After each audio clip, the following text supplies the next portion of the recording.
Welcome back to the Pulling the Threads podcast, where we dig into history's mysteries and the ideology shaping our world through the lens of textual criticism and the historical critical method.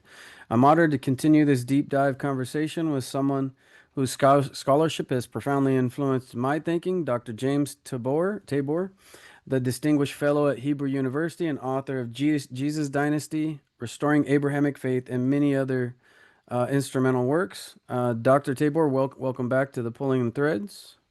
Good to see you again, Jeremiah. Yeah, it's good to have you back. Before we jump in, I wanted to address a couple fewer comments from the last episode. It has been really popular. One commenter noted it was like listening to the greatest hits of one of his favorite artists, the way we went through things there.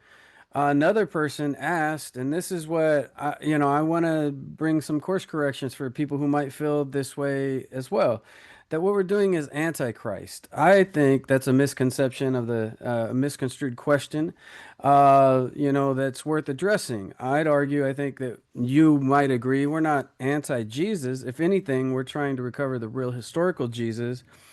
Would you say you're more pro-real Jesus than this view that? Uh, you know, you're anti-Christian, anti-Jesus. Yeah, the nomenclature is complicated because Antichrist, of course, is used usually for this final evil figure that Jews and Christians both talk about, although Christians are the ones who use that phrase. And the man of sin who sits in the temple of God. Certainly don't want to be that guy, but I don't think that's what your commenter meant. Against Christ, maybe, literally is what it means, tearing down Christ. And then you get into the difference between Christ and Jesus. I like to stay with the historical figure of Jesus. There was a person, unless you're a myther who doesn't think he existed. And then what you're doing in terms of what we call the quest for the historical Jesus is to ask, how can we know what he was really about and what he said and taught, in contrast perhaps to what people said about him, since we don't have anything directly from him? So that's where the problem comes. So you have to use what we call historical critical methods. And critical there does not mean tear down, destroy. If anything, it means build up and construct, because what you're trying to get through is the web of theological overlay that has been laid down. If you're not for that, and you say, look, I've got the New Testament, I've got the four Gospels, anything they say is from Jesus, then there's nothing to discuss. Just read, just read. Might be a few questions here and there. You want to know what Jesus said? Get a red letter Bible and read all the red stuff, and that's what he said. But if you get into the historical critical, and remember, critical means careful, doesn't mean tear down. Far from it. Like I said, it Mm. means build up. If you get into the historical critical method, you're actually trying to build up the layers that really go back to Jesus. Let me give you an example. If in There's a underlying source that the scholars call Q. It doesn't matter what you call it. It's easy to define. There's this material that Matthew and Luke have in common that is not in Mark. So, like, again, forget the name. Some people, well, I don't believe in Q. Well, you believe that Matthew and Luke have things in common because they do that are not in Mark. So, that material, if we pull it out and read it, we find that it is primarily the sayings of Jesus, teachings of Jesus, red letter stuff, but it contains a lot of material that seems more primitive, more original. I'll give you one example. Jesus says in that material, among those born of men, which is to say, human beings, there's none greater than John, the baptizer. Now, a redactor, that means an editor, has added to that text because it's so shocking. Think about it. If Jesus really said that, and I think he did, We go for the hard sayings of Jesus, the sayings that later followers who are following more the theology of Christianity would go like, he couldn't have meant that because that he was born of a woman, and that would mean John was greater than Jesus. And doesn't it also say that John says he must increase and I must decrease? So the point Mm, is, if you just take everything in a big hopper and mix it up and say, well, it's all true, you're going to come out differently.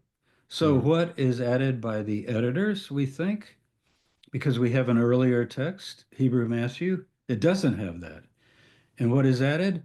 Oh, but the least in the kingdom is greater than John. You see what's happening here? Somebody's saying, well, actually, yeah, we don't know what he meant there, but it doesn't matter because any of us are greater than John because we're Christians now. So that sort of thing is what you have. You remember Matthew 28? This is not the Q thing, this is something else. You're to go baptize in the name of the Father, Son, and yeah. Holy Ghost, Holy Spirit, Holy Ghost, King James. That's the Trinitarian formula. Uh-huh. Wow, Jesus is a Trinitarian. Now, yet we have Origen who quotes that and other church fathers. And if it was in there, they would have quoted it. They would have made a big deal about it because they're Trinitarians. Mm, Origen's not quite, but he certainly thought Jesus was divine. mm, He's a second, third century church father from Alexandria. And it's not in their copies. And we have a copy of Hebrew Matthew. I have the book right here. I'm sure you've studied it and your readers, you might not have that cover, but mm, this is by George Howard, the editor, and it's called Evan Bohan. It's a rabbi who preserved this version of Matthew in Hebrew, mm, and it doesn't have that, and it doesn't have that thing about, and he who is least in the kingdom is greater than he. So critical studies, we take the text seriously, but we don't think anything in the text without any thinking about it is from the historical Jesus. So I like to say it like this: we try to go to the Jesus of history, not necessarily the Christ of faith, because the Christ of faith gets into the church councils, the creeds, and what became Christianity. It involves all the thoughts of Paul and makes them dominant. And Paul's long after Jesus in terms of decades. And, is he reflecting Jesus? We'll get into that, I'm sure. So that's a short answer. Now, personally, you asked me, mm, uh, I'm very positive on Jesus. I've spent 45 years studying and trying to get at the historical Jesus. I've written several major books on Jesus, trying to present what the results of these critical studies lay out for us. And you mentioned this book already. We're going to talk about it later, but this mm, has a lot on Jesus. It's probably my latest thought on Jesus. And it's not just about Jesus, but I believe, I think you do too, that Jesus was proclaiming what we might call a original Abrahamic faith. He's not really bringing a new message. He's bringing the good news of the kingdom of God. So I hope that will relax everybody. And there's no threat here. In fact, we're wanting to get closer to what Jesus said. I'll give you one more example. Examples are good. Mark, early text. We think Mark's the earliest gospel. I know a lot of people, oh, I thought it was Matthew. Well, that's a tradition in the church. But if you look at it, Matthew's rewriting Mark. He's using the narrative and changing things. So in Mark, I think it's chapter 10, a man comes up to Jesus and he says, good master, what shall I do to inherit eternal life? Jewish question to a Jewish teacher. And mm, Jesus says, why are you calling me good? There's no one good but God. Matthew comes up, he comes to that passage. He's overwriting Mark and rewriting Mark. He's following it to some degree. And he goes, ooh, that's kind of problematic. I don't know why would he say that? People are going to wonder. You can always explain it away, but everybody's going to stop and go, why are you calling me good? Well, of course, Jesus is good. I mean, he's the creator of the universe and he's the Lord. And some people say he's Yahweh and all this stuff. So what does Matthew do? He says, why are you asking me about the good? Well, wait a minute. That isn't what Mark says. He didn't ask him about the good. He did ask him, how do you get eternal life? But he called him good teacher. That would be a few examples. So critical studies are helpful if you're open to the idea that you want to get back to the historical Jesus, which I do. I don't necessarily go by the overlay that's been added by others. Mhm.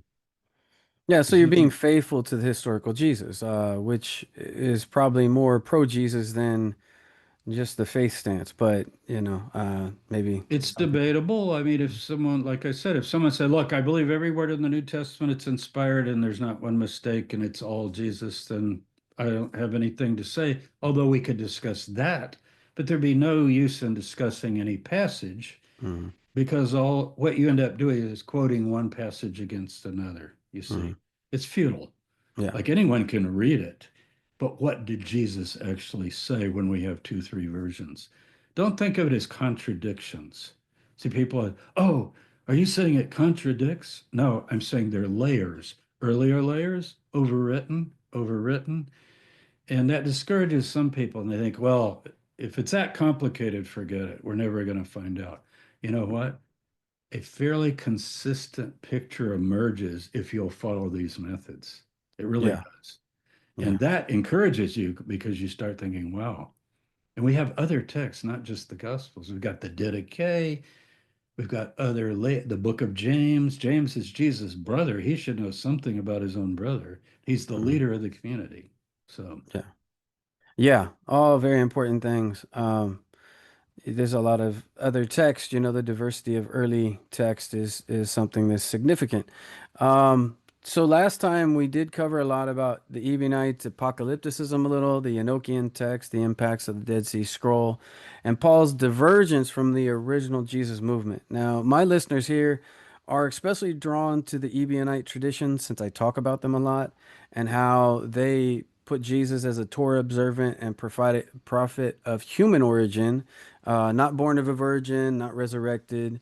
How does the gospel of Jesus, how does it, what are the biggest difference between what we understand of what we're talking about now, the sayings of Jesus, the historical Jesus versus the gospel of Paul? What are the differences between Jesus' gospel and Paul's gospel? okay. So I have a screen share I want to do. So let me just share this for several reasons, but this will also get to your question.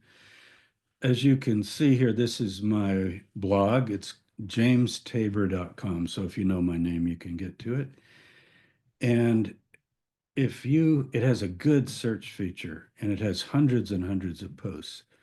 So you can almost query anything, but let's just take your query. Let's do Ebionite. Let me type it right.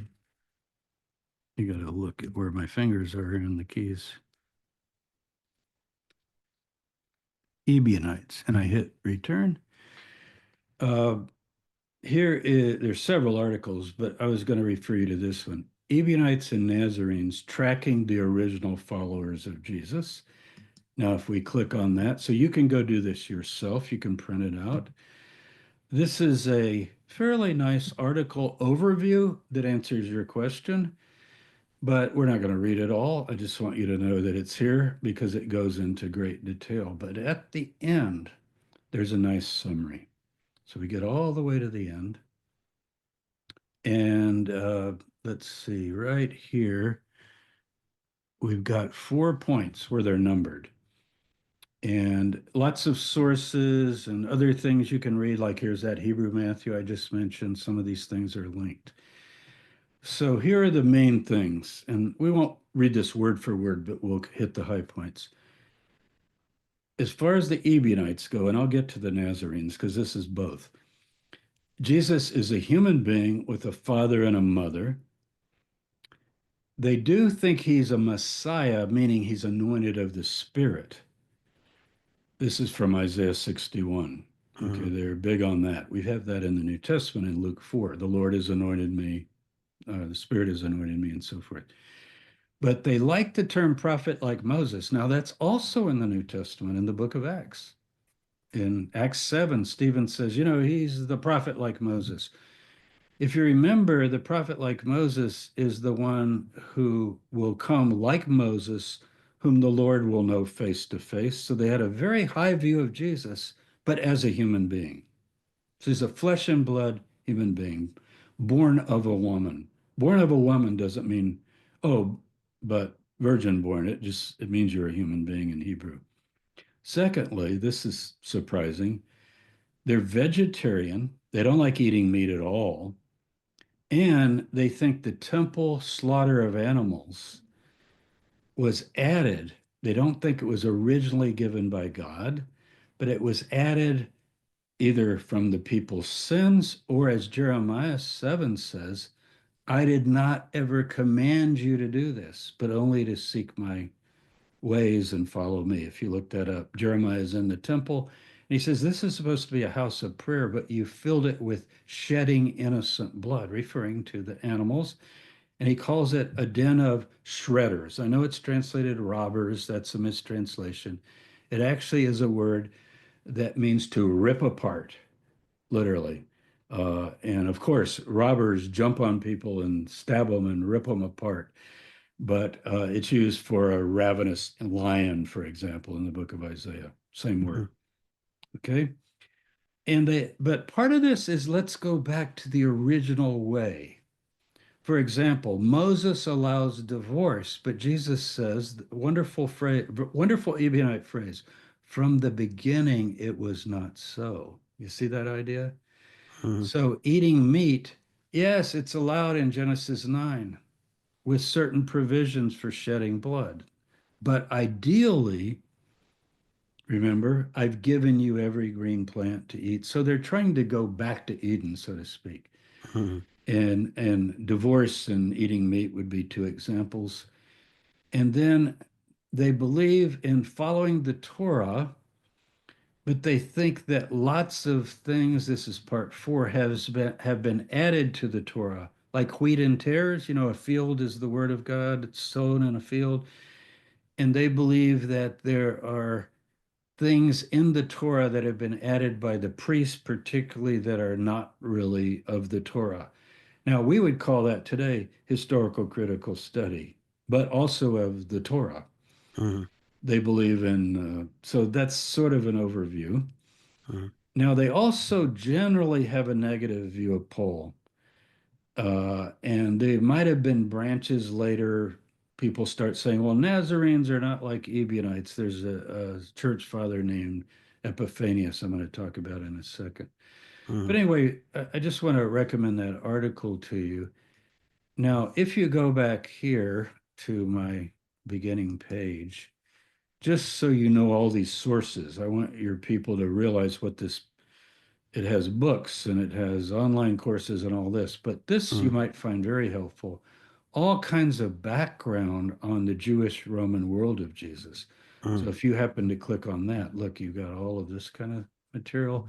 These are original sources. And here's an example of what I put blog posts up all the time, and you were going to ask me about this later. But I just did a video on the Shroud of Turin, and we'll save that for the end. But Mhm. this is talking about that. There's a blog post. So the videos often have an introduction. This is one I just put up, and it's going crazy on my YouTube. Mhm. Is Mark the earliest surviving Jewish text after the Jerusalem temple was destroyed? Think about that. Mhm. And if you read Mark, what I argue in this video, this is a new idea for me. You know, I changed Mhm. my mind, I learned new things. I didn't know this 5 years ago. And now I Mhm. think it's pretty persuasive. You probably haven't seen it yet, Jeremiah. I want to see what you think of it. What I argue is that in 7 ways, Mark is telling people here's how to follow the God of Israel now that there's no temple and Jerusalem is destroyed. So think, uh, who is God? It quotes the Shema, Mark 10, Mhm. or Mark 12, rather. And it says, if you love God and love your neighbor as yourself, this is more than all the burnt offerings and sacrifices. Kind of sounding Ebionite, right? Mhm. And what about the purity laws? Traditions of men that have been added, you see? And it's really what goes in the heart and so forth. So you could even look at that. Those just happen to be up there. So I Mhm. wanted to mention them. But here's another document, and I'll be curious to see if you've seen this one. There is Okay. a church father, as we call them, a church authority, and we're going to look at this right here. But in he writes a book called the Panarion. Mm, That's a Greek word, and it means medicine chest. Now he's an Orthodox Trinitarian Christian. He's after Constantine. He's around 370, 370. So he's fourth century. And he is Orthodox, supporting Christianity, absolutely believing in Paul. In fact, Paul's his main guy. Now, you notice this says number 18. Guess what? The book has two volumes printed in English. It's 80 heresies. So it's the medicine chest to cure you of 80 false beliefs mm, of Jews and Christians that are called heretics. mm, So he thinks these Nazarenes and Ebionites are not true Christians. So in chapter 29 and 30, you can look it up on the internet, these are available. He covers the Ebionites and the Nazarenes, and he tries to make them different. In my article that I showed you on my blog, I argue that they're basically the same in the early days. There's Nazarene is a term that the followers of Jesus had. There's Jews still call them today Nazarenes, Christians. That's a word. mm. Uh, Yeshua HaNotzri, Jesus the Nazarene. And we think that's from Isaiah 11:1. That's more what convinces me. The branch, so they're branchites. They believe in the branch of David, they're waiting for the branch of David.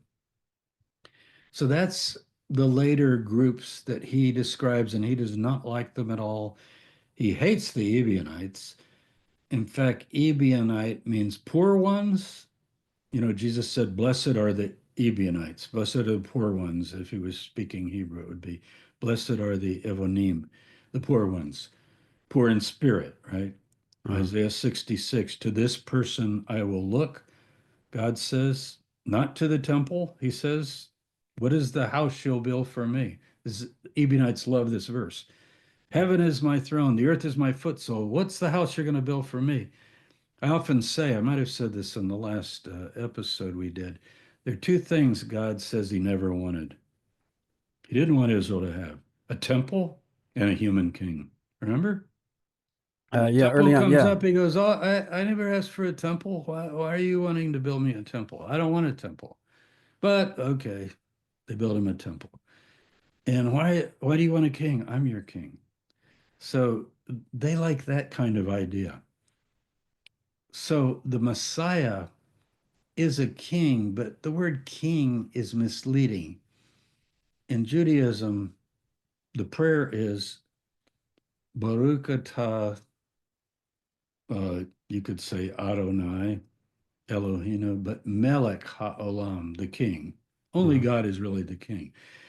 You know, we say a prince is lower than a king, but in Hebrew, a prince is Nasi, and really the Messiah is Nasi. He's the prince of the congregation. mm, So if you want to go back to Jesus, he probably would have been called a Nasi, which means a ruler, a prince. mm, But God is the king, Melech, you know, the word. So anyway, back to this chapter 18. Here's what's tricky about this. Of the 80 heresies, he starts with Jewish. Look, it's number 18 of this series. It's mm, number 5 from Judaism, but 18 of the series is a whole series. mm, And 5 are Jewish. This is Jewish. So this is not Christian. But look at mm, the name. Nazoreans. It's mm. spelled just a little differently. I don't know Yeah. if you can see that. I Yeah, maybe yeah.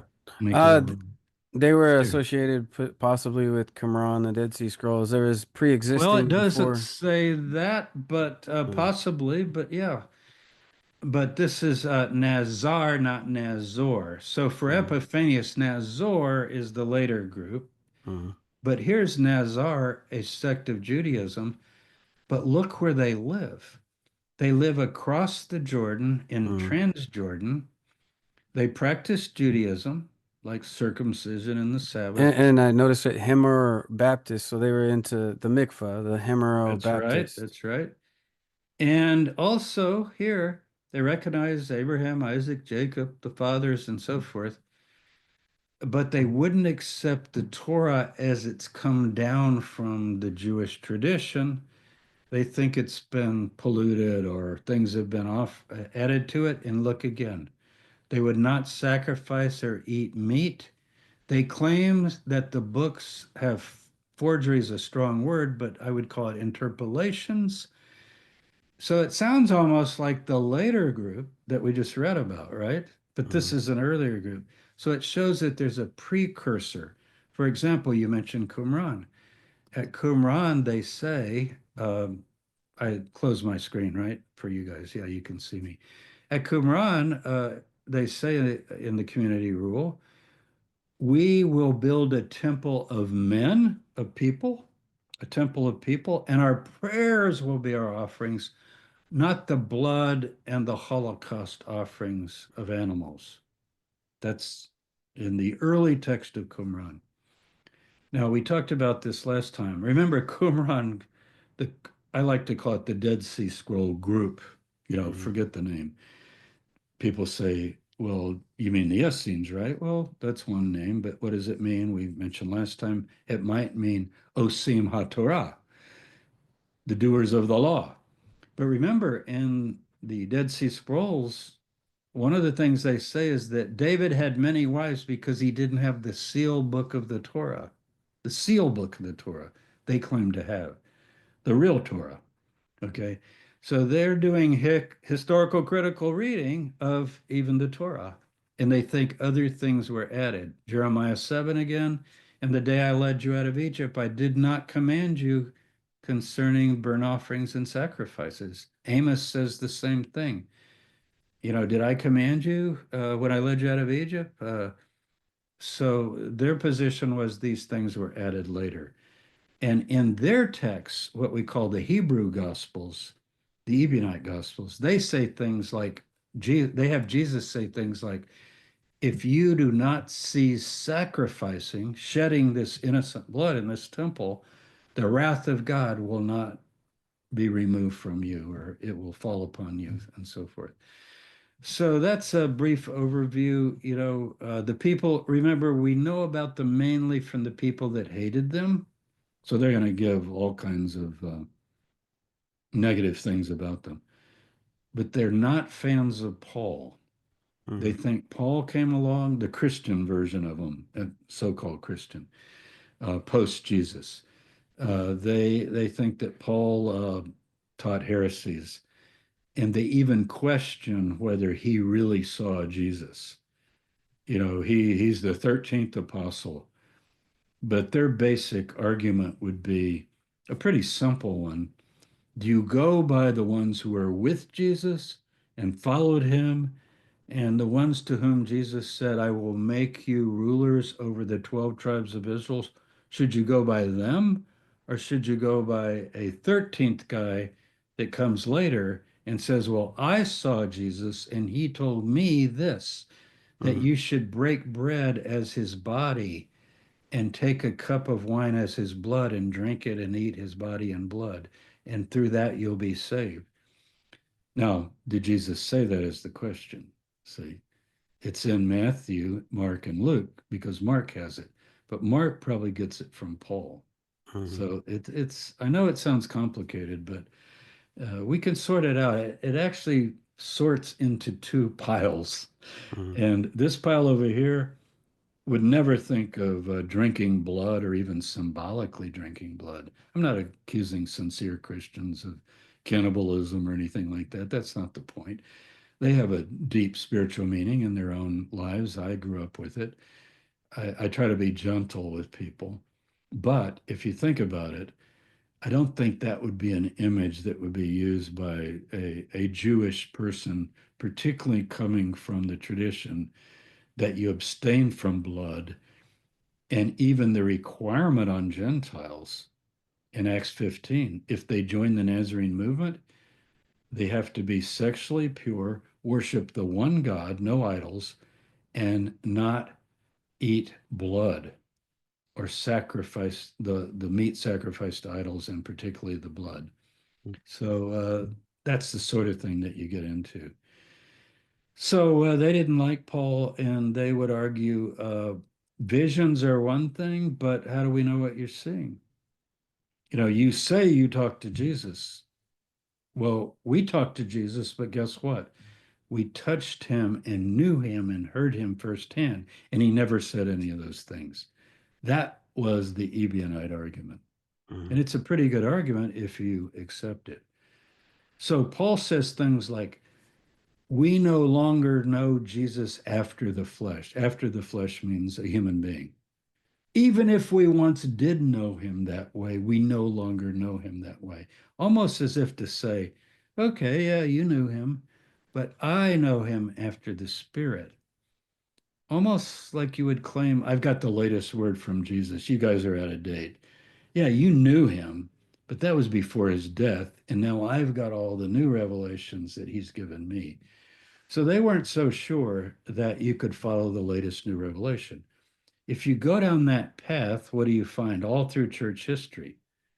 Well, the first thing you find is Muhammad comes along very early and says, well, I have a new revelation and it's Abrahamic and you should Mhm. follow this rather than that. And then if you really want to jump to American history, the Jehovah, you came from the Witnesses. They don't Mhm. have a book, but they have a translation that kind of enforces their views. But think of the Mormons. And they would still say we follow the Bible, but through the Book of Mormon, it's going to now get interpreted and so forth. So, this idea of later revelations coming by visions of angels or visions of any type, even if it's finding golden plates that will have the new revelation, they would go like, wait a minute. Let's stick with the original. What did God really want when he made human beings?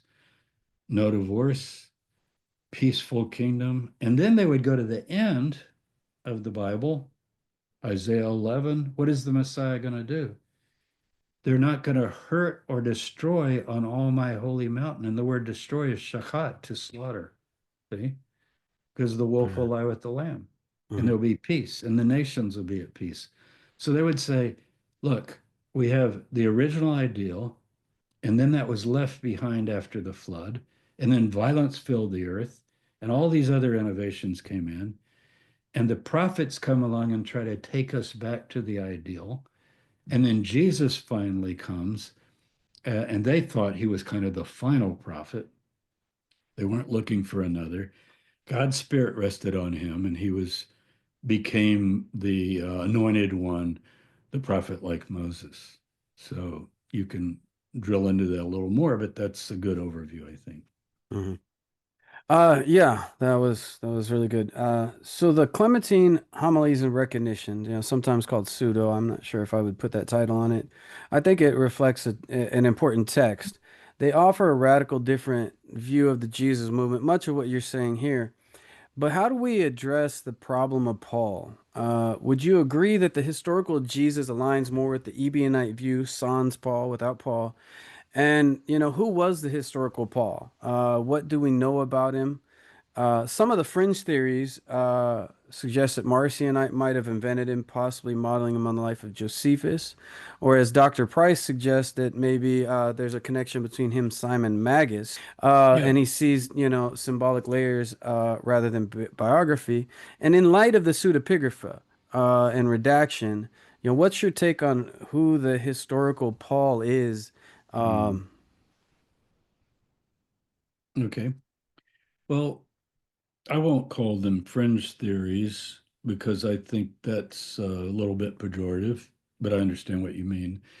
I mean, there are theories that are kind of fringe, but sometimes minority opinions, some of which I hold, mm, might be right. And so, but they are minority for sure.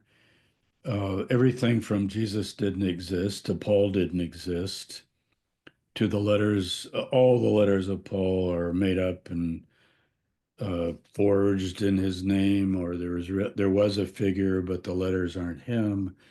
On and on and on. Um, I pretty well am mainstream on this.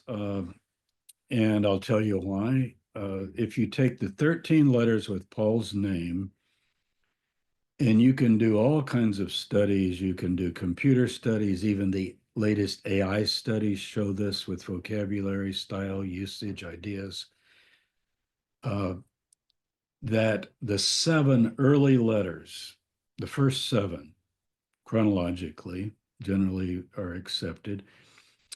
And I don't know, see if I name them right, would be Galatians and First Thessalonians. Those are the two earliest. And then you've got two Corinthian letters. It's probably more than one letter, but it's grouped now as two, First and Second Corinthians. And then you've got Romans and Philippians and Philemon. Did I get seven there? I think I did. I think I've got them all. I'm just doing it off my. Yeah, I mean, I'd have I to think that's it. refresh my list there. Those stand out differently if you read them. They're very apocalyptic. They think the end is very near. They begin talking about they're not trying to organize the church and set everything up, and they don't talk about the delay of the coming of the Lord or anything like that. They're not worried about that.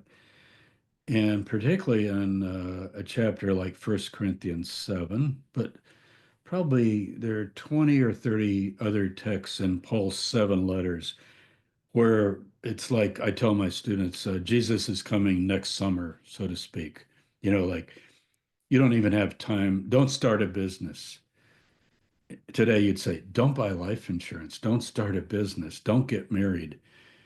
Not because marriage is wrong. Are you kidding? I mean, these are the people that go, the marriage is holy and be fruitful and multiply and fill the earth. But because he gives the reason, because the appointed time of the end has grown very short. And when the apocalypse comes, those who have wives will be as though they have none. And those who go into business will be as though they have no business.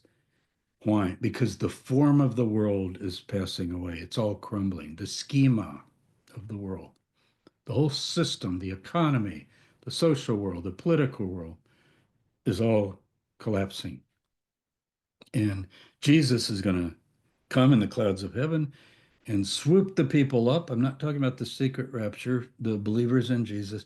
They'll get transformed and glorified. This is Paul into the image and glory of Jesus himself when he was raised and ascended to heaven. And they'll be spirit beings and they will not be flesh and blood. And Paul says, I can't even tell you what they look like. It's blinding. It's like looking at a blinding light a million times greater than the sun. So, don't ask me what the body's like. It's glorious, it's powerful, and so forth. So I have a book. I like to hold my books up just where people can see them. It's If a you good can reference. bear with me, it helps to see a book sometimes. This is the easiest book to read on this, Paul and Jesus. And as you know from the title, Paul and Jesus, it's your question. And I go through the letters of Paul. But I do think he was a historical character. I do think he lives in the 50s CE. I think it fits the times. I think he's very concerned about what Caligula tried to do in the year 41, put his statue in the temple, because that's a fulfillment of Daniel. Paul's into Daniel, the visions of Daniel. Chapter 2 brings the kingdom, and all the kingdoms fall. Satan, the God of this world, Paul calls him, is going to be defeated. He says, the God of peace will shortly crush Satan under your feet, Genesis 3. Notice shortly. He ends his letters saying, come, Lord Jesus, Maranatha. So they're highly apocalyptic. You're on the edge of history. It's all ready to end. And Paul's rushing around trying to bring the gospel to the non Jews that God is also calling and pulling into the movement and so forth. And I accept those letters as from a real historical character. And I'll tell you the reason. It's partly personal and anecdotal. And I'm not saying Bob Price hasn't read them. He's probably read them more than I have. Hmm. But I have read the letters of Paul in Greek. I wrote my dissertation on Paul. I spent 8 years on it. I have read them in Greek. I'm not going to say hundreds of times. I've never counted the times, Mm, but you begin to feel a personality. You begin to feel a kind of a character. It's not just formal rhetoric. Yes, he uses rhetoric. And I know Nina's latest theories and other people that, have come up with rhetorical theories of when they were composed. I just don't find them convincing. And it's not because I'm trying to cling to a historical Paul. I just don't think he was made up. And I also think beyond the letters, probably the greatest witness to his influence are the four gospels. mm, They're very influenced by Paul in their final forms. mm, So that the theology of Matthew, Mark, Luke, and John is very Pauline on one level. Now, not in details. Paul has things that they don't have, and scholars point out, Luke's Paul is not really the original Paul and that sort of thing. But here's what I mean by that. If you ask, what did Paul essentially add? Not the seven letters, but the Pauline stuff that went into the Gospels. mm, Remember, you got six more letters, Colossians, Ephesians, particularly. Those are the big ones. Suddenly, he's the creator of the universe. Paul never said that. The creator of the universe? He's very close to being, he's not God the Father, but, they're right there together eternally together. And I would say, even in those letters, that secondary Paul, so called, the Pauline school, would still say that Jesus is the firstborn of all creation. I don't think they would say the Nicene thing like mm, he was eternal. They're probably more Arian in that sense. But they do think he preexisted. They think God so loved the world, gave his only son.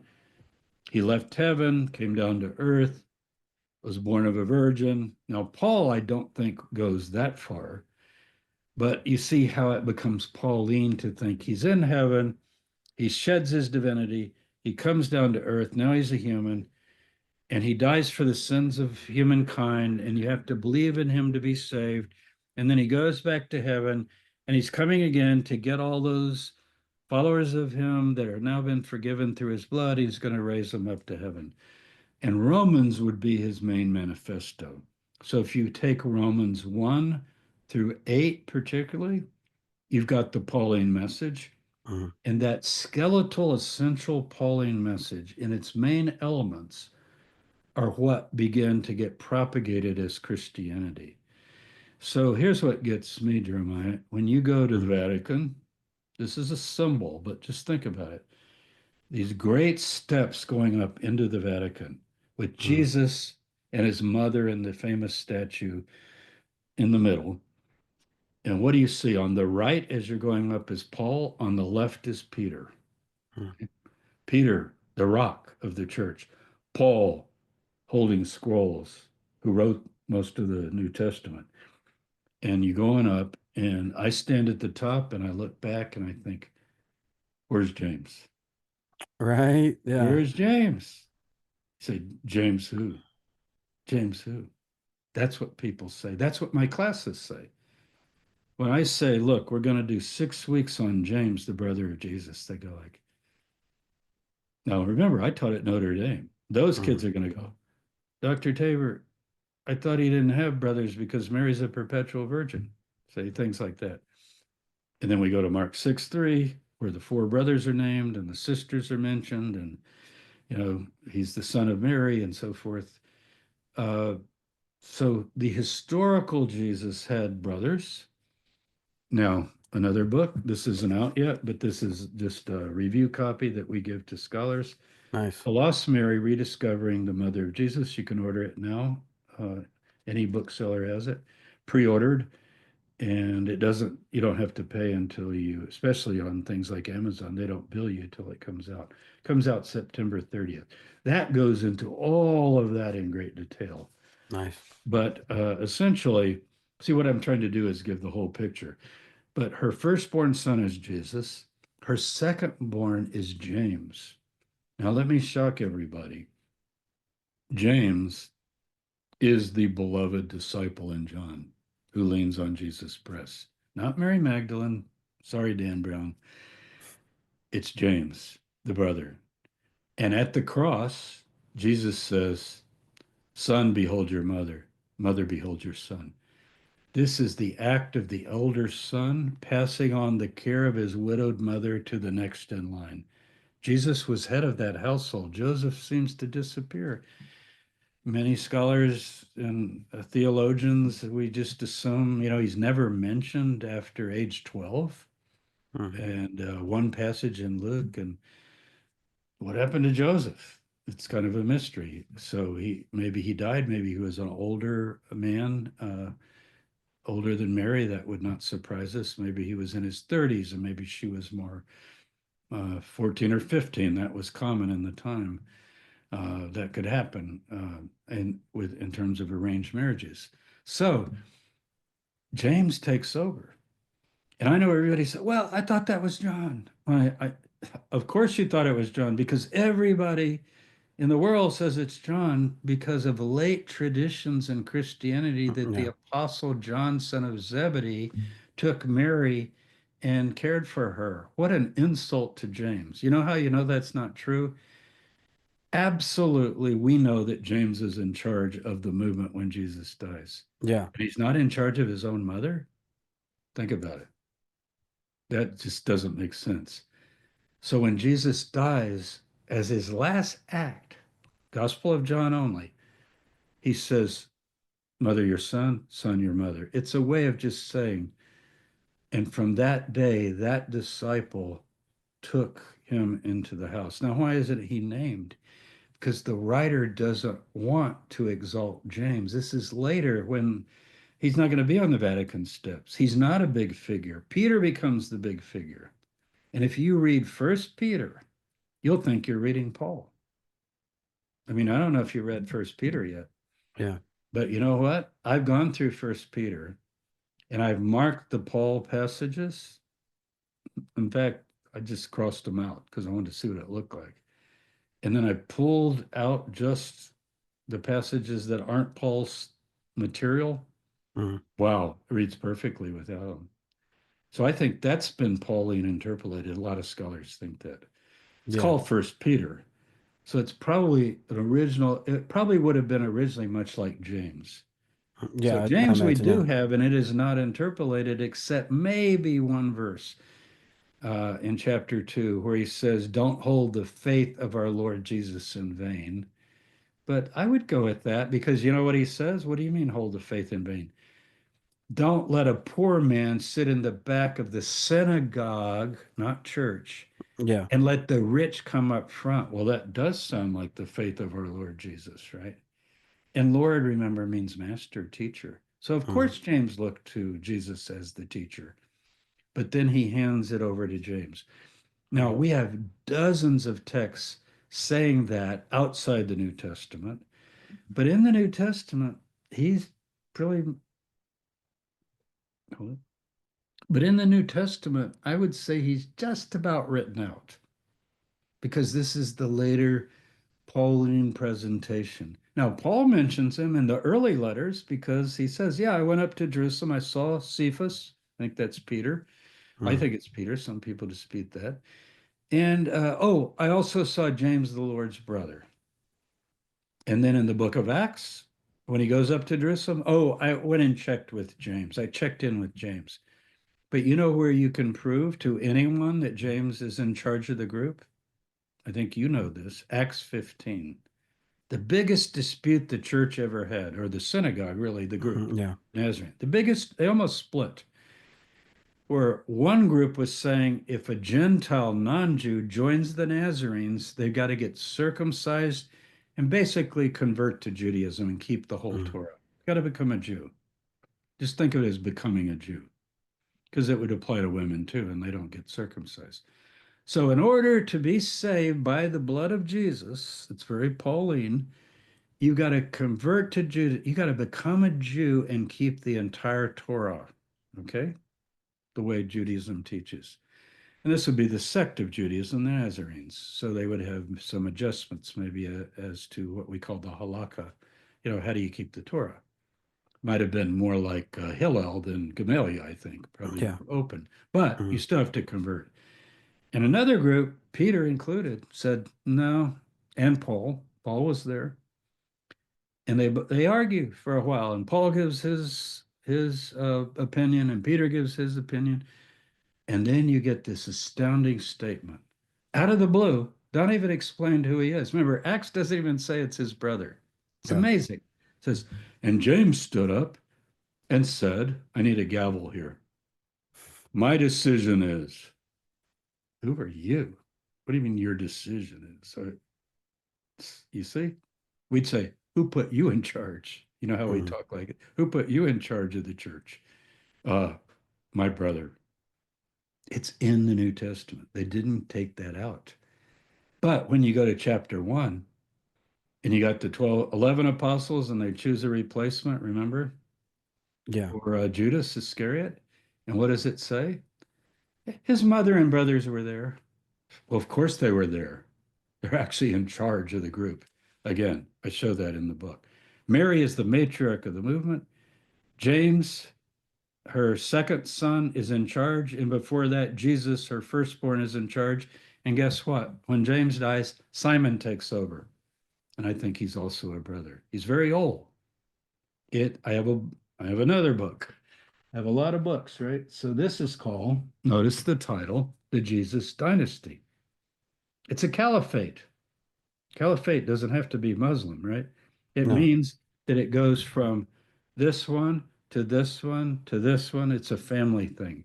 And that's what the Ebionites believed. And back to the Clementines, to have somebody come out of the blue later that wasn't even part of that in any way and begin to speak authoritatively and have views different from that core group that had been with Jesus and James.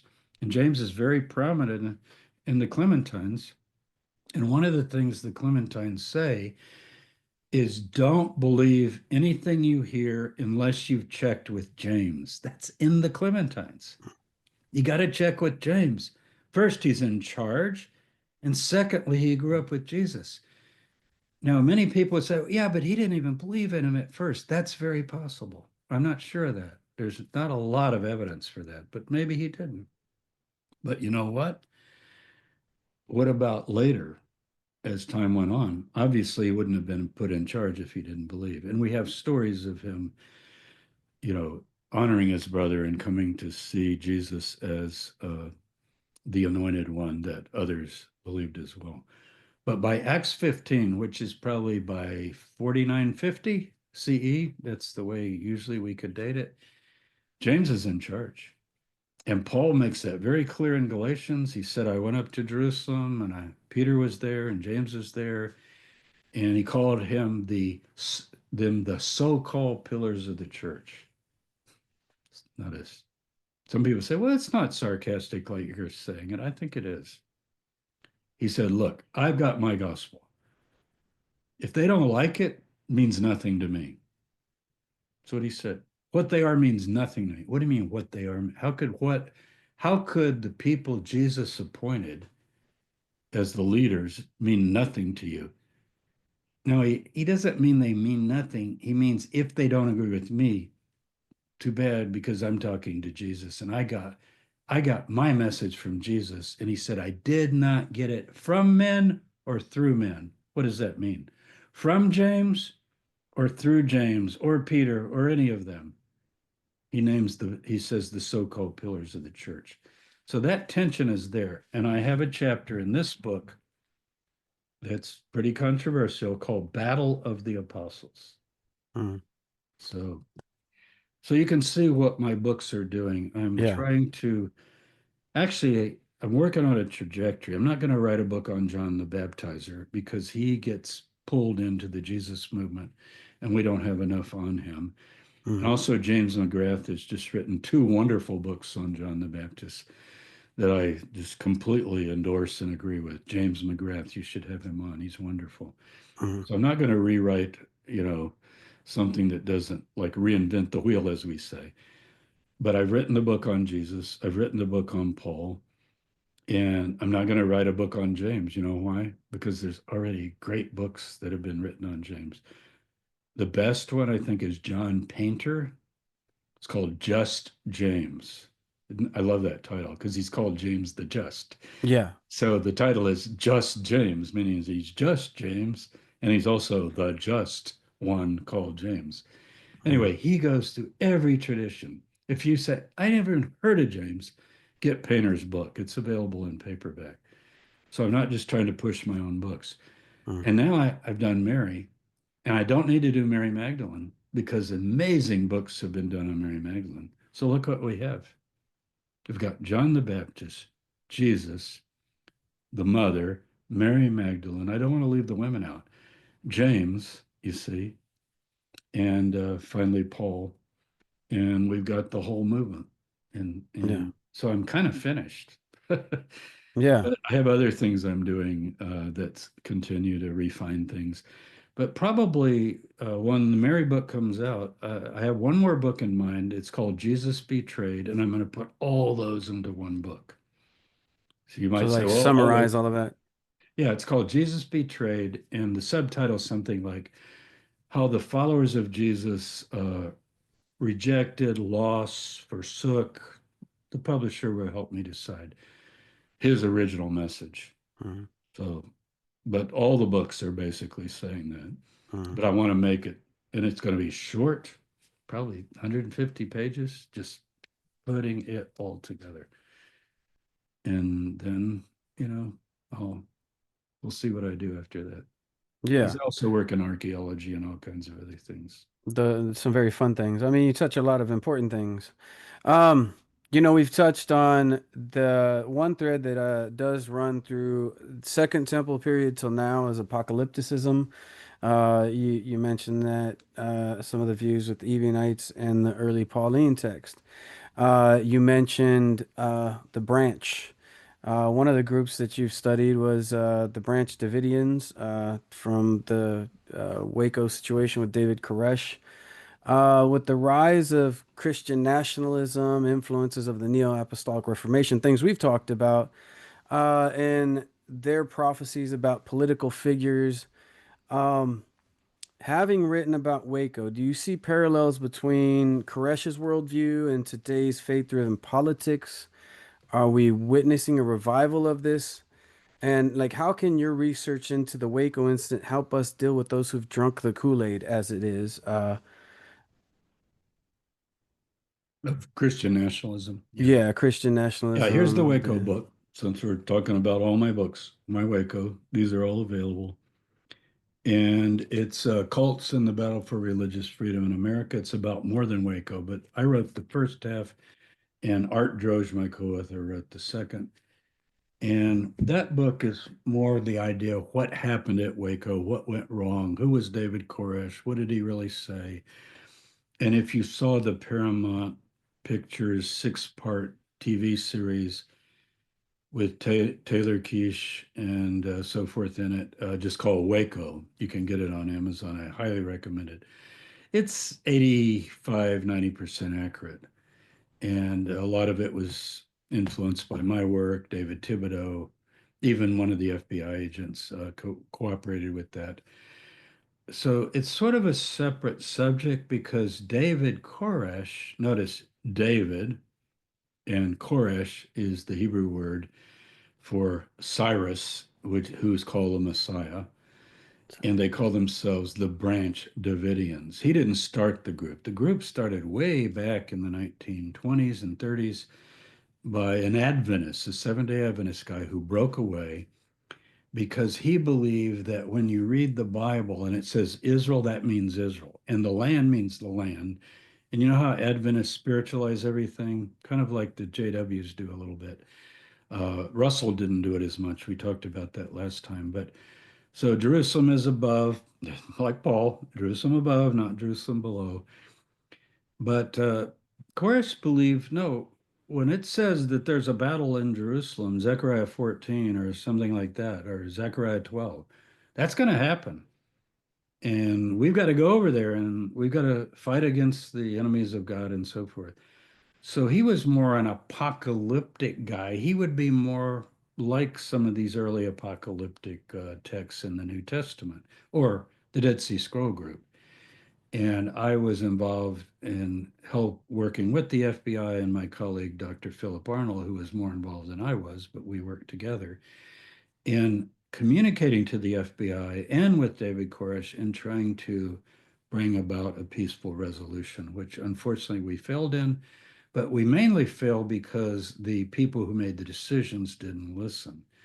At a certain level, there were FBI agents and government agents who did know, but the Attorney General, Janet Reno, was never really told what the plan was. So if you read the book, it's sad to read Mhm. because it should not have happened. Absolutely unnecessary. So that's a little different than the Christian right. The Christian right is almost the opposite because they would say, and there are many forms of it, Idaho has that huge movement, and there are all kinds of, goes back to Rushdoony and all kinds of Reconstructionist people, they were called. It's got quite a history. I know you've researched it. You've even sent me some very well written articles, going into the whole history. So it's essentially uh, America is a Christian nation, and there's no difference between politics, faith, religion, society. Should all be run according to God's way. And if enough Christians get in control, we can begin to manifest the kingdom of God through the church, even as a country, so that church and state aren't that different. Mhm. Now, what worries all of us about this, what kind of a Christianity are they going to see spread throughout the country? And they would say throughout the world. I don't want to make a bad analogy, but it's sort of like Islamic fundamentalism. They believe the whole world should be Islam and rule by Islamic law. Mhm. Well, these kinds of Christians, rather than separate from the world and see the world as a wicked place, no, conquer the world, take over the world. Our military, our economy, everything should be run by Jesus Christ, basically, through his servants, which would end up being a bunch of pastors over churches. And we'd need a Christian president and so forth. Now, we do have something called the Constitution, and we have the First Amendment, and all of the amendments touch on this to some degree in terms of rights and freedom, and what we generally just call the separation of church and state. But it's this idea that the government should not pass laws that promote or prohibit the free exercise of religious faith according to the conscience of individuals. And we've loved that, and we are a great republic. The great European democracies are still basically church state. I mean, England has a king, Mhm. once a queen, now a king, right? And he's technically head of the state, which is very strange. And he's head of the Church of England, I think. I think that's Mhm. true. And you say, well, Germany's not like that. Well, there's a state church. The theology seminaries and so forth in Germany, they're state supported. Well, we've been against that. Now there's a movement now toward it. Let's support all the schools. Good Christian schools should get taxpayer money because Christianity is good. Want to promote it. What's wrong with it? 10 Commandments everywhere. And the objection, of course, by free thinkers, such as our founding fathers, is that, wait a minute, I've got the Jefferson Bible right here. Whoa, boy, Thomas Jefferson. And he goes through the Gospels. It's called the Bible. It's really just the Gospels. And he says, the life and morals of Jesus extracted textually from the Gospels in Greek, Latin, French, and English. What do you mean extracted? I mean, why don't you just read the New Testament? Well, that's what the Christian right would say. You don't extract things. That's what you scholars are doing.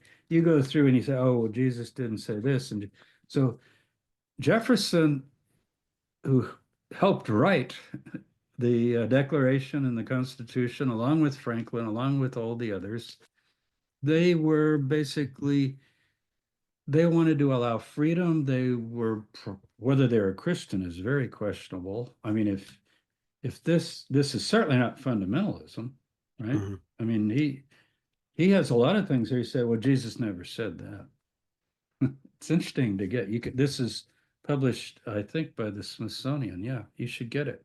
Read what Jefferson said, because a lot of it you're going to say, wow, he was way ahead of his time. Because and he was really a student, and he has it in Greek as well. He knew Greek Hmm. fluently. So the idea would be to allow people to have their own views. So let's start with Judaism, a great minority religion. It's not the major religion. Well, shouldn't Jews who do not accept Jesus as Messiah be allowed to freely exercise their faith in their synagogues and to say freely, I don't believe he's the Messiah, and here are the 10 reasons, and I'd like to discuss with you and argue if you want to debate or whatever why I don't agree. And you can tell me why you do believe, and I'll respond. And so, should we not allow that kind of discussion in our culture? Say, well, Jesus is the Son of God. It's blasphemy to question.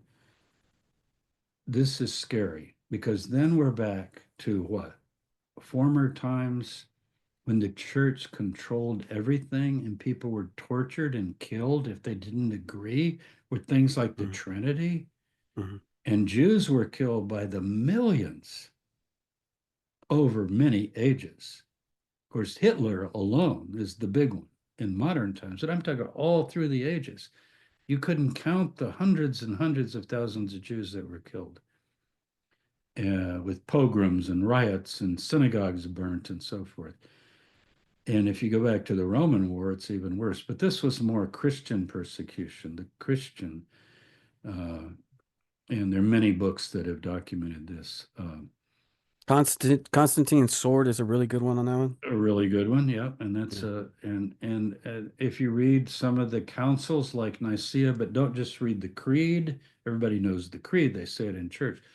But get a copy of the entire council and start reading about you cannot talk to a Jew or be involved with the Jew, or if you follow anything that the Jews teach, then that's forbidden and so forth. So, Mm. so is that what we want? Is that what we want?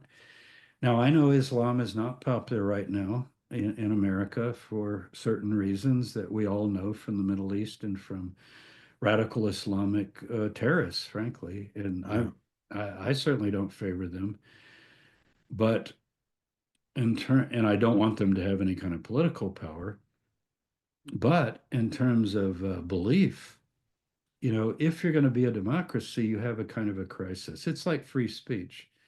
Free speech means people can say what they're convicted of and believe and be allowed to say it with freedom and not be arrested for it, right? And Yeah. we know there are limits to free speech. We've discussed that everywhere, and everybody would agree. There's the famous yelling fire in a theater and on, of course, and hate speech.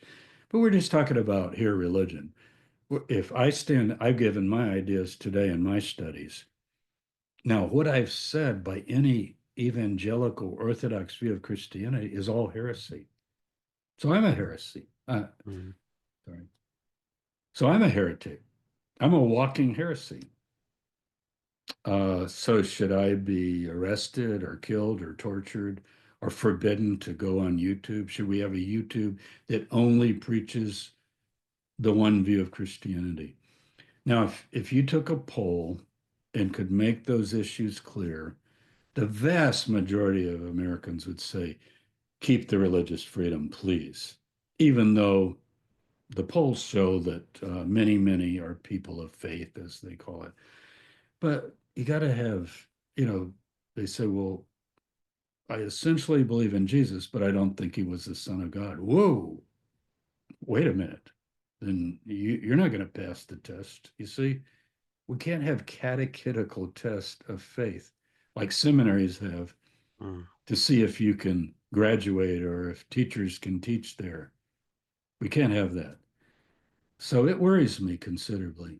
that worries me. Any move to restrict what we call religious freedom. I know it's overused, but what a beautiful term. Mm. Freedom of conscience, freedom of religion.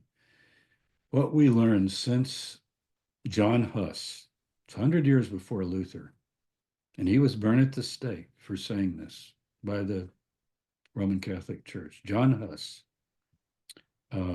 he started the Taborites. My name's Tabor, happens to be Czech Republic, right? And the reason he picked Tabor, it's a mountain in the Bible, and he thought Christ was coming back to Tabor. So it's nothing to do with that. Tabor means drum or belly or breast in Hebrew. So Mount Tabor, if you've seen the picture, it looks kind of like a breast. So Taborites. Now, what did he say? He said what Luther later said: pick up the New Testament, translate it into the language of the people, and let every human, every man, as they said back then, every individual can read this book and interpret it and follow it according to their conscience, or not read it at all, or consider it of no value. Free thought, free thinking.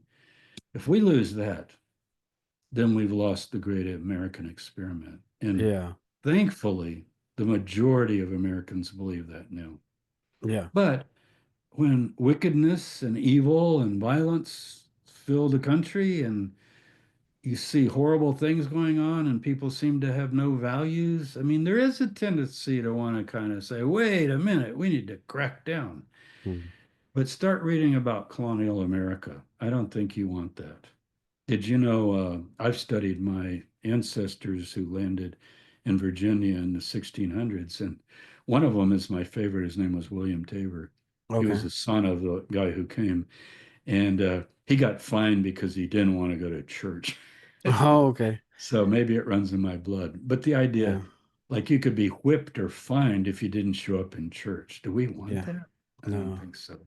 Yeah, So, we don't want Puritan America. We don't want to make no, America Gilead. no, we can't have that. Yeah. No, yeah, I traced my ancestors. We had some on my father's side that came over on that founded the Plymouth Colony. William Brewster, one of the early Mm-hmm. governors, is a ancestor of mine. Wow. Uh, Interesting. We share, it's interesting histories and exploration in these things. For me, this topic, I was involved with the churches involved with the Neo-Apostolic Reformation, the restoration of apostles and prophets, Hmm. stuff inspired by C. Peter Wagner and the Yeah. Christian dominionism. And I was aware of stuff that was when I was leaving Christianity, when I decided to convert to Judaism. There were so many disturbing things in there that, the prophecies, this was as far back as 2010, 2012, that Jesus was going to come between 2025 and 2030, and the president that was elected during that time would be the last president. And then Right. in the Neo-Apostolic Reformation, prophets like Lou Engle prophesied that the current resident of the presidency was going to be the president. But here's the problem I have is that these so-called prophets go and they do political work and activism within their congregations and community to elect people. So they make a prophecy and then they work for over a decade to make things like that happen. It feels a lot less like prophecy and more like cultural influence in the name of prophecy. I was uncomfortable with the direction a lot of that things, and I was Sure. moving out of it. Yeah. I was disbelieving I know a lot of stuff about the lives of the so-called prophets. Like I was Hmm. involved with, people who were heavily involved in that movement, and I know a lot about personal details, social failings, relationship issue. Like they weren't living this holy, pure life. It Um, happens in every group that I know of throughout history. I mean, I'm a historian of religions. Focus on the ancient world, but obviously, if I got involved in Waco, I was doing the apocalypticism and so on. And let me give you my axiom, and don't think this is like cynical. It's not. It's just something you can remember. There's one enterprise that so far has a 100% failure rate, and that's interpreting the prophecies of the Bible apocalyptically. And by that I mean setting dates, coming up with all these details about this country will do this, and it'll happen by this date. They've all failed. Now, that doesn't mean they always will fail, but it should at least be some caution lights. So on my YouTube channel, I have a whole series. I think it's 24 or maybe even 30 episodes in which I talk about prophecy belief, I call it just prophecy belief. And I start all the way through. Isaiah 24 is probably one of the earliest. The Lord will come and all the nations, will begin to fall and the day of the Lord. And go through all of them, all the way through Daniel, all the way through the New Testament, down to the book of Revelation at the end. So watch those and don't take them as cynical, but learning from history and coming to understand that the hopes and dreams of these prophets and seers and predictors, both in the Hebrew Bible, but more in later Christian material, it really gets ramped up. And the book, if you took the book of Daniel out, most of the prophecies are very generic, like Isaiah 2. In the last days, the nations will finally find peace and get rid of their weapons of war, and peace will fill the earth. That doesn't say this date, this calculation, this ruler, this battle movement. You see what I'm saying? But Daniel's different. Daniel 11, Daniel 8, Daniel 9, Daniel 7. You can start counting beasts and horns on the beast and predicting all these things. That's what I mean by a 100% failure rate. And now there are Christian preachers out there. YouTube opens up the world, doesn't it? And they're using Second Esdras of all things, which is just the craziest book built on the book of Revelation and the book of Daniel. But it even says at one point, now what I'm going to tell you is not what was revealed to Daniel, because he can see blatantly that it's something different. It's always funny when I read that passage. So it's also called Fourth Esdras, but it's in the Apocrypha. So so yeah, I think we should be careful and you know, end of the world, end of the age. Are we at the end times? Just I study it. Actually, it's what I've mainly specialized in. And it's not so much that I'm cynical, it's that I've become wise by really it's more that I've maybe gained a bit of wisdom by considering all the things of the past and what people have said. Did you know people were doing this in the second century? They were looking at these same texts Hmm. and counting emperors and figuring out which horn was this. Well, that's totally wrong. None of that ever happened. So that 100% failure rate should be some caution. Yes. And I'm I old. I'm old, much older than you are. You can look up my age. I won't broadcast it. I don't really care. But I'm just saying, I've had many, many decades of sincerely watching this stuff. And guess what? Time after time, and I remember in my 20s and 30s, I would delve into this and think, oh, yeah, this really fits and this could be this. None of it worked out. So Yeah, watch being out. a Jehovah's Witness, and seeing their false prophecies has just always made me very cautious of people who prophesy uh falsely in the name of God, I guess. Oh, well, time-wise, I want to kind of wind it down to like a final question here, and this is Okay. kind of what the juxt of all of this is really coming to this is Okay. setting up the reason for this. I feel like so your book, Restoring Abrahamic Faith, I feel like is a culmination of the lifetime of scholarship, and I wanted to set up for everybody kind of the reason, the underpinnings maybe. It seems to bridge your academic rigor with a lived ethical monotheism. Do you personally align with the Ebionite views? Is that what you're trying to model? And given the reasons to not believe, textual criticisms, the contradictions, mythical influences, redactions, what keeps your belief in a divine plan or moral framework alive? First question, and then second, many of my listeners here are looking for a spiritual home outside of Pauline theology. Like myself, we followed Jesus out of Christianity into some form of Judaism or post-Christian, post-Pauline experience.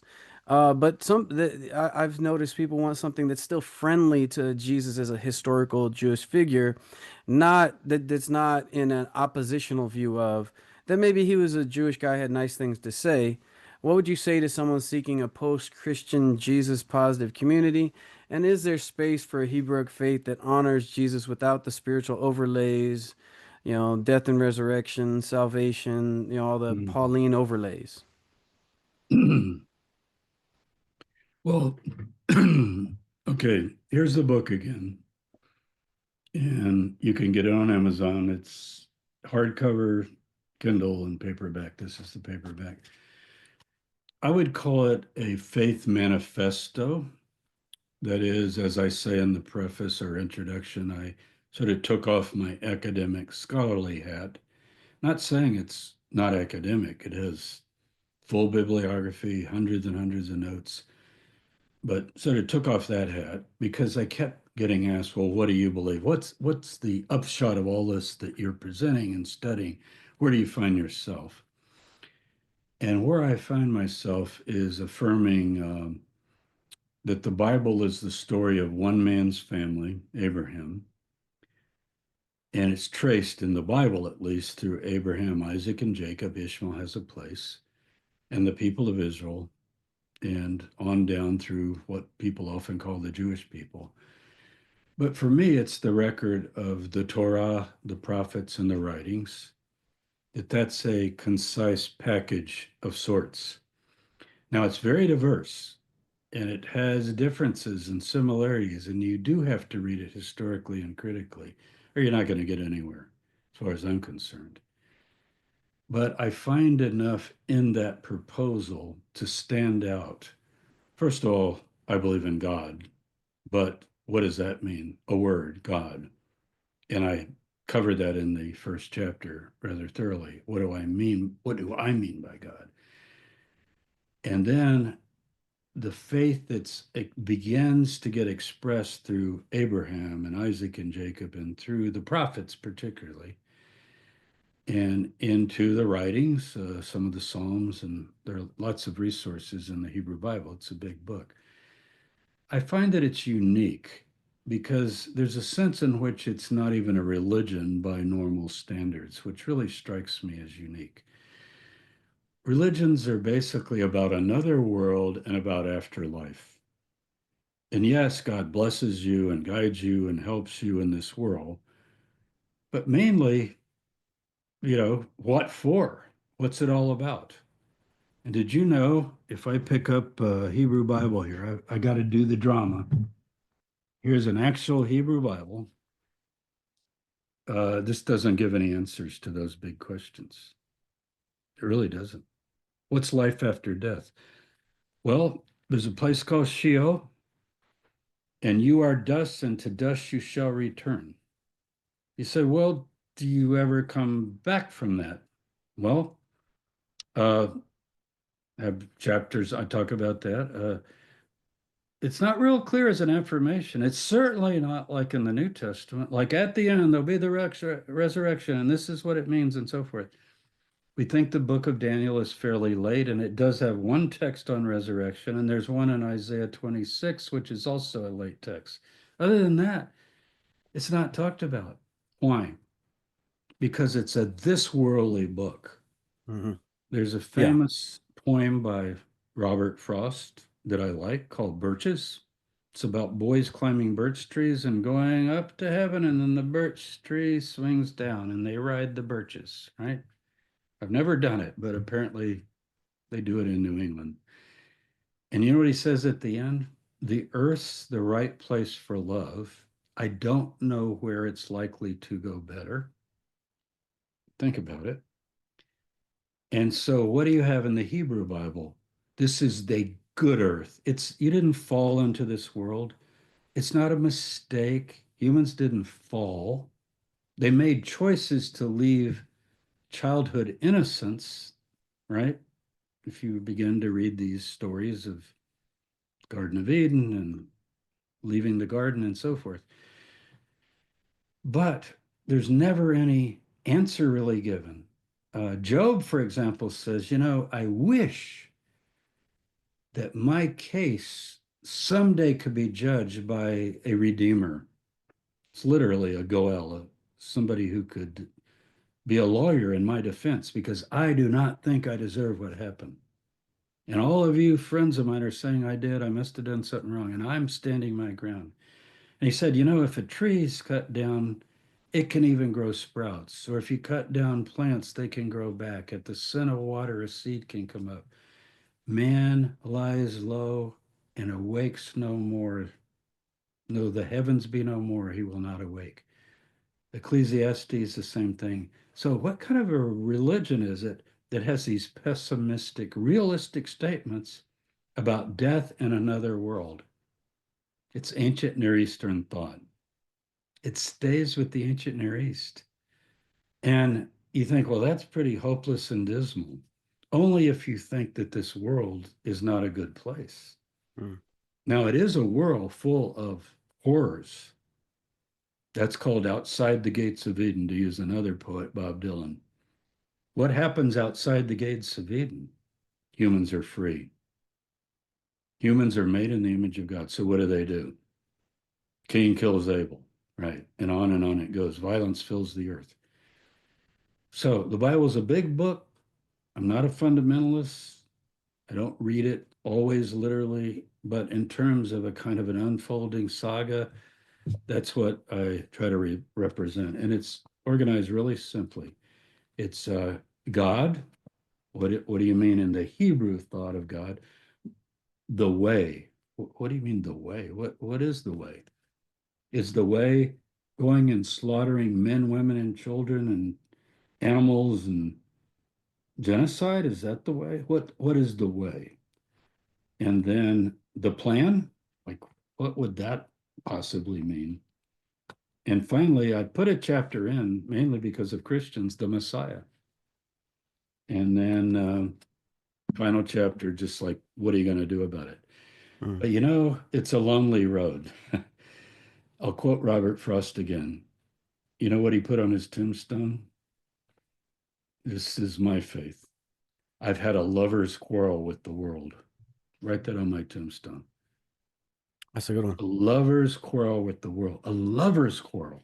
Loving life, loving the world, loving the beauty of everything that we have.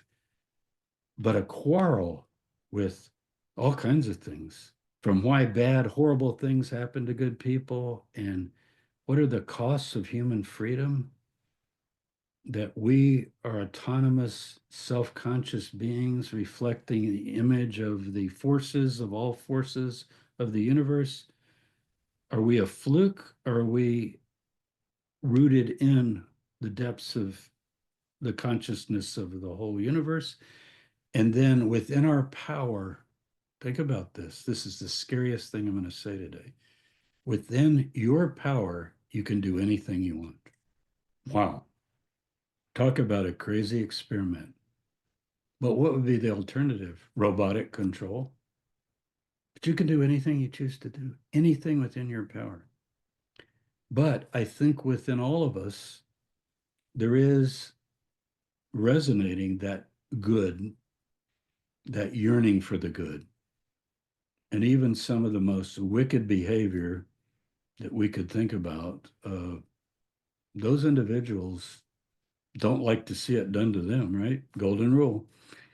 And most of them hypocritically would stand up for what's right. Do you think the dictators and despots of the world, they want to appear good, right?